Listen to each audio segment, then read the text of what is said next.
মাঘী পূর্ণিমায় পূর্ণ স্নানের পর আজও পুণ্যার্থীদের ভিড় কল্যাণী মাঝেরচর কুম্ভ মেলায়।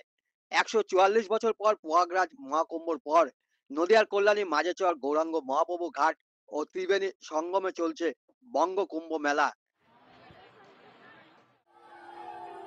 আমার বাড়ি এখানেই কল্যাণীতেই, কল্যাণী B1-এ। তো আমার এরিয়াতে এখানে একটা কুম্ভ মেলা হচ্ছে, একটা অনেক বড় একটা মেলা, যেটা মানে এই তো এটা রিসেন্ট শুরু হয়েছে, গতবারও হয়েছিল। তো ভালোই লাগছে এখানে অনেক বহু। কুম্ভ মেলায় কল্যাণী সহ পার্শ্ববর্তী অঞ্চল থেকে পুণ্যার্থীদের ঢল নামতে শুরু করেছে। এদিন মহাপ্রভুর ঘাটে দেখা গেল পুণ্য অর্জন করতে ভক্তদের ঢল। এই কুম্ভ মেলায় নদিয়া সহ পার্শ্ববর্তী জেলা থেকে বহু সাধু সন্তরা এসেছেন।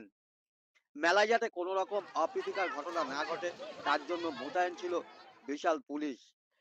মেলা সহ ঘাটের চারপাশে পুলিশের ছিল বাড়তি নজরদারি।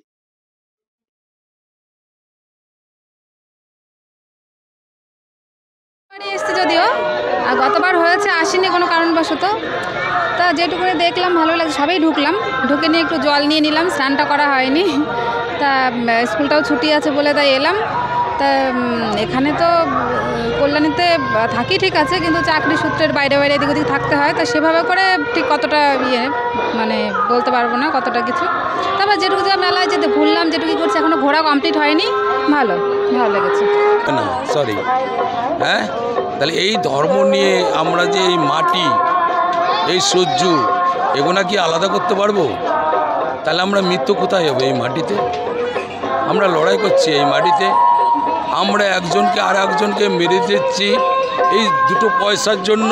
এই পয়সা কি আমরা নিয়ে যেতে পারবো?